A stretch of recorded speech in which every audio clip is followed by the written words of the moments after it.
तो दोस्तों आज का प्रश्न है हम लोगों का वृत्त से संबंधित। इस प्रश्न में हम लोगों को वृत्त का त्रिज्यखंड का क्षेत्रफल निकालना है। क्लास 10th के बुक से लिया गया है, एनसीईआरटी बुक है। देखिए यहाँ पे प्रश्न क्या कह रहा है दोस्तों, त्रिज्या 4 सेंटीमीटर वाले एक वृत्त के त्रिज्यखंड का क्षेत्रफल ज्ञात कीजिए जिसका कोण 30 डिग्री है। साथ ही संगत दीर्घ त्रिज्यखंड का क्षेत्रफल भी ज्ञात करना है। पाई का मान दोस्तों यहाँ पे दे दिया गया है 3.14 का प्रयोग करना है। हालांकि पाई का मान दोस्तों 22/7 भी होता है, लेकिन इसका प्रयोग नहीं करना है। यहाँ पे दे दिया गया है 3.14 का प्रयोग करना है। देखिए यहाँ वृत्त बनाया गया है और ये त्रिज्यखंड है दोस्तों OAPB, और थीटा का मान दोस्तों इसको हम लोग थीटा बोलते हैं। थीटा का मान 30 डिग्री दिया हुआ है। तो चलिए इस प्रश्न को सॉल्व करते हैं। ये प्रश्न बहुत ही इंपॉर्टेंट है कक्षा 10th के लिए और अन्य एग्जाम के लिए भी। तो देखिए हम लोग इस प्रश्न को सॉल्व करते हैं। यहाँ पे लिखेंगे त्रिज्यखंड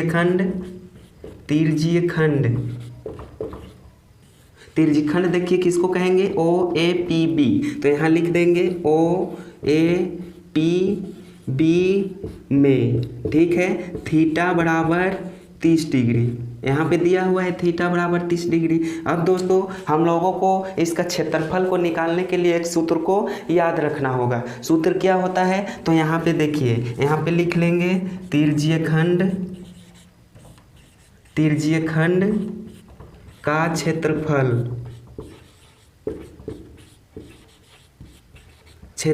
बराबर थीटा बटा 360 गुने पाई आर स्क्वायर। ठीक है, इसको पाई आर स्क्वायर थीटा बटा 360 डिग्री भी हम लोग बोल सकते हैं। या तो इसको लिखिए या तो इसको लिखिए। आंसर मेरे प्यारे बच्चों एक ही आने वाला है, ठीक है। तो जो आपको सुविधा होगा, जो आपको जल्दी याद होगा उसी को लिखिएगा। इसमें भी मान को बैठाइएगा तो आंसर वही आएगा, इसमें भी बैठाइएगा तो आंसर वही आने वाला है। तो चलिए इसको हम समझाने के लिए बताए थे, अब इसको सॉल्व करते हैं। देखिए थीटा का मान दोस्तों क्या दिया हुआ है 30 डिग्री, तो ऊपर लिख देंगे 30 और बट्टा में क्या है 360। अब यहाँ पे लिखेंगे, यहाँ गुना है, पाई का मान देखिए यहाँ दे दिया गया है 3.14 गुने त्रिज्या कितना दिया हुआ है तो 4 सेंटीमीटर। ठीक है, यहाँ लिख भी सकते हैं r बराबर 4 सेंटीमीटर दे दिया गया है। ठीक है, त्रिज्यखंड OAPB में थीटा 30 डिग्री और r 4 सेंटीमीटर दिया हुआ है। तो यहाँ क्या होगा, r स्क्वायर है तो 4 का स्क्वायर हो जाएगा।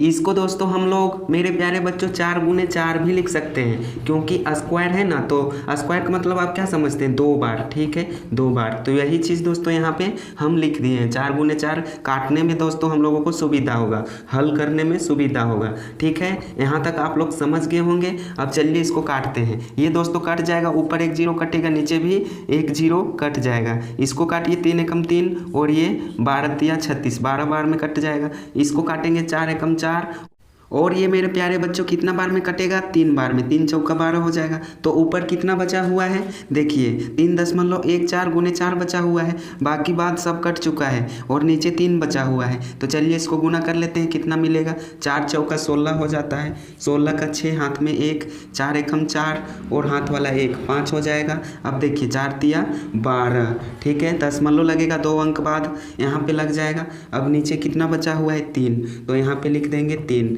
अब इसको भाग दे दीजिए, कितना मिलेगा 3 चौका 12, यहाँ दशमलव है तो दशमलव लगाएंगे। अब 3 एकम 3 हो जाएगा, 2 बच्चा यानी 26 हो गया। 3 ही 8 कितना हो जाएगा 24, यहाँ पे 2 बचेगा। यानी दोस्तों इसको हम लोग लिख सकते हैं 4.19 सेंटीमीटर स्क्वायर, लगभग में आया है दोस्तों। इसको हम लोग लगभग में लिखेंगे, ये चीज़ आप लोग समझ गए होंगे। 4.19 सेंटीमीटर स्क्वायर, ये लगभग में हम लोग मान लेंगे उतना आया है। अब क्या कह रहा है क्वेश्चन को देखिए, साथ ही संगत दीर्घ त्रिज्यखंड का क्षेत्रफल भी ज्ञात करना है। तो यहाँ चलिए लिख लेते हैं, संगत दीर्घ त्रिज्यखंड का क्षेत्रफल, त्रिज्यखंड का क्षेत्रफल बराबर पाई आर स्क्वायर माइनस त्रिज्यखंड, यहाँ पे हो जाएगा त्रिज्यखंड OAPB का क्षेत्रफल, ये चीज़ आप लोग समझ गए होंगे। संगत दीर्घ त्रिज्यखंड का क्षेत्रफल कैसे निकलेगा, पाई आर स्क्वायर में दोस्तों हम लोगों को घटाना होगा ये, ठीक है, तब हम लोगों को निकल जाएगा। देखिए पाई का मान हम लोगों को लेना है 3.14। अब यहाँ पे त्रिज्या दिया हुआ है, यानी त्रिज्या 4 है तो स्क्वायर है, 4 चौका 16 हो जाएगा, डायरेक्ट लिख देते हैं। माइनस त्रिज्यखंड का क्षेत्रफल देखिए यहाँ पे कितना निकल के आया है 4.19। अब बोडमास के रूल के अनुसार सबसे पहले गुना होता है, तो मेरे प्यारे बच्चों सबसे पहले गुना होगा। इसको जब गुना करेंगे 3.14 गुने 16 को तो 50.24 मिलेगा। अब इसको माइनस कर देंगे 4.19। अब दोस्तों हम लोग इसको घटा देंगे, 50.24 में घटा देंगे 4.19, तो क्या निकल के आएगा 46.05 निकल के आएगा। इतना ही निकल के आएगा दोस्तों। इसको हम लोग लिख देंगे लगभग में 46.1 सेंटीमीटर स्क्वायर। ये लगभग में हम लोगों को आंसर निकल के आ जाएगा, ठीक है। ये हम लोगों को क्या हो गया, आंसर हो गया। तो आई होप, मैं आशा करता हूँ कि इस प्रश्न को आप लोग समझ गए होंगे बहुत ही अच्छी तरह से। मिलेंगे नेक्स्ट क्लास में, तब तक के लिए थैंक यू, धन्यवाद।